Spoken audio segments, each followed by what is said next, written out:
जब आप एक स्पाई मूवी देखते हैं तो आप ये महसूस करते हैं कि एक जासूस का काम कितना खतरनाक होता है। वे संवेदनशील सूचनाओं से निपटते हैं और उनको गुप्त गतिविधियों को करते हुए पकड़े जाने का खतरा लगातार बना रहता है। ऐसे कई लोग हैं जो देश की सेवा के लिए अपनी जान जोखिम में डालते हैं। इस वीडियो में हम 5 ऐसे लोगों को पेश करेंगे जिन्होंने अपने जान से ज्यादा देश का भला सोचा। मोहनलाल भास्कर। मोहनलाल भास्कर को परमाणु कार्यक्रम के बारे में जानकारी निकालने के मिशन से पाकिस्तान भेजा गया था। वो एक ऐसे जासूस थे जिन्होंने अपने परिवार को किसी भी तरह की जानकारी दिए बिना खतना किया, इस्लाम में परिवर्तित हो गए और मोहम्मद असलम नाम से भेष बदल दिया। भारत और पाकिस्तान दोनों के लिए डबल एजेंट के रूप में काम करने वाले उनके एक सहयोगी द्वारा धोखा दिए जाने के बाद भास्कर का पर्दाफाश हो गया। 14 साल जेल में बिताने के बाद भास्कर को भारत और पाकिस्तान के बीच एक प्रिजनर एक्सचेंज कार्यक्रम में रिहा किया गया था। इसके बाद उन्होंने एन इंडियन स्पाई इन पाकिस्तान शीर्षक से एक दिलचस्प उपन्यास लिखा। रविंद्र कौशिक। राजस्थान के श्रीगंगानगर जिले में जन्मे रविंद्र कौशिक एक उत्साही थिएटर कलाकार थे। वह केवल 21 वर्ष के थे जब रॉ के अधिकारियों ने उन्हें एक प्रदर्शन में देखा। अपने प्रशिक्षण के अगले 2 वर्षों में उन्होंने उर्दू, इस्लामी धार्मिक ग्रंथों और पाकिस्तान के इलाके के बारे में सीखा। उन्होंने 23 साल की उम्र में अपने सभी भारतीय दस्तावेजों को नष्ट कर दिया और 1975 में नबी अहमद शाकिर के रूप में पाकिस्तान में LLB करने के लिए कराची विश्वविद्यालय प्रवेश में किया।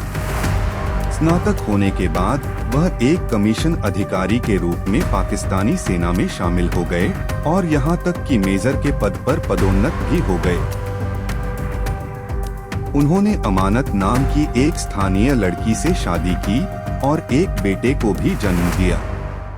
1979 से 1983 के बीच वे भारतीय सेना को गोपनीय सूचनाएं देते रहे, लेकिन कौशिक से संपर्क करने के लिए रॉ द्वारा भेजे गए एक निचले स्तर के ऑपरेटिव की बड़ी गलती ने उनका पर्दाफाश कर दिया और उन्हें 1985 में गिरफ्तार कर लिया गया। रविंद्र कौशिक के बहुमूल्य योगदान के कारण पूर्व पीएम इंदिरा गांधी ने उन्हें ब्लैक टाइगर नाम दिया था। उन्होंने अपने जीवन के अंतिम 16 वर्ष पाकिस्तान की मियांवाली जेल में बिताया। 2001 में उनकी टीबी से मृत्यु हो गई। कश्मीर सिंह। पाकिस्तान की सीमा के करीब स्थानीय सैन्य इकाइयों की संख्या के बारे में जानकारी एकत्र करने और सैन्य सैनिकों के रणनीतिक स्थानों की तस्वीरें क्लिक करने का काम कश्मीर सिंह को दिया गया था। एक जासूस के रूप में उनका पराक्रम समाप्त हो गया जब एक व्यक्ति जिसे उनका मार्गदर्शक माना जाता था और वही मार्गदर्शक के कारण 1973 में उनकी गिरफ्तारी हुई। 35 लंबे वर्षों तक उसने एक बार भी भारत के लिए जासूसी करने की बात स्वीकार नहीं की। वे पाकिस्तानी जेल में अत्यधिक यातना से गुजरने के बाद पाकिस्तान के मंत्री अंसार बर्नी ने 2008 में उन्हें मानवीय आधार पर रिहा कर दिया। अजीत डोवल। भारत के जेम्स बॉन्ड के रूप में जाने जाने वाले केरल कैडर के एक IPS अधिकारी अजीत डोवल ने पाकिस्तानी मुस्लिम बनके पाकिस्तान में 7 साल बिताए।